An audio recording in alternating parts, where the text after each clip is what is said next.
Streets of Rogue is coming out of early access on July 12th, and so I thought it was a good occasion to talk about the game. So what is Streets of Rogue? Is it fun? Should you get it? Let's see. Streets of Rogue is a roguelite game where you can play as various characters and do missions like stealing objects or assassinating people in any way you want. The game is comprised of 5 locations, each having 3 floors.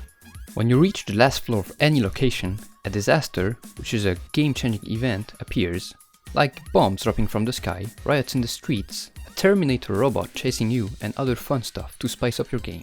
There are many characters to choose from, like the soldier, the comedian, the vampire, the shapeshifter. They all play differently, and there's even the possibility to create your own characters with unique traits and loadout. Streets of Rogue also has an absurd amount of objects to use, ranging from flamethrowers to bananas. Because it's a roguelite, you will lose your inventory every time you die, but there are elements of persistence through runs. Progression-wise, you start with the base dweller and can unlock the different characters by doing certain tasks. These characters can later gain even more powerful traits if you play through their main quests. You can also gain delicious nuggets, the game's currency, to unlock more traits and objects in your game. So if you need something to keep you going, nuggets and unlocking characters are the way to go. Additionally, you can play up to 4 players locally or online for even more chaos and fun. So this is how Streets of Rogue essentially plays, but is it worth it? I think there are 2 main things that make this game worth the buy. The first aspect is the gameplay freedom. You're free to use whatever way you deem adequate to complete your mission. You can be a total pacifist and choose to negotiate with people, a hacker sneaking by security unseen, or even a giant monkey and recreate your favorite scenes from King Kong. Objects help a great deal in giving you new ways to complete objectives. Use a detonator to destroy the door, then slice up your enemies with an axe. Or use the window cutter to go inside the house, ready your silent pistol and eliminate the targets one by one.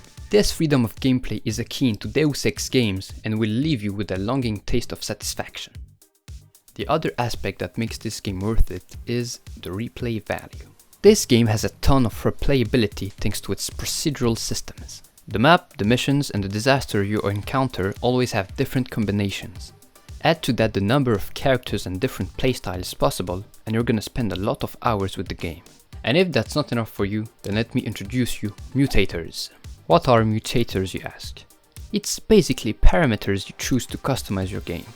Do you want every NPC to have a rocket launcher and have zombies roaming the streets? Go ahead. Or maybe you want a more hardcore experience.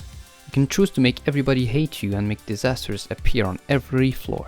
It's a great way to completely change your experience and add a lot to what is already a replayable game. So does this game have flaws?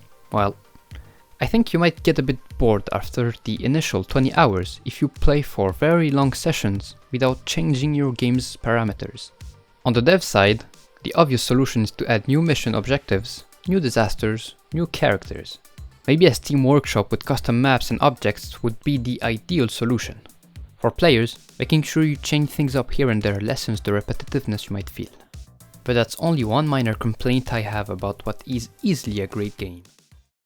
Streets of Rogue is a very fun game in solo or in co-op with lots of replayability. The game is pretty cheap and I definitely recommend getting it. It's available on Steam, Switch, PS4 and Xbox One for around $20. Streets of Rogue is gonna keep receiving updates and characters after its release. And for a game that was essentially made by one person, I can only say massive respect to the dev. Furthermore, during early access we received many updates and hotfixes. The dev was always active on Steam forums or Discord, and that's why I can safely say Streets of Rogue was an early access game done right. Also, did I mention that the music is really good?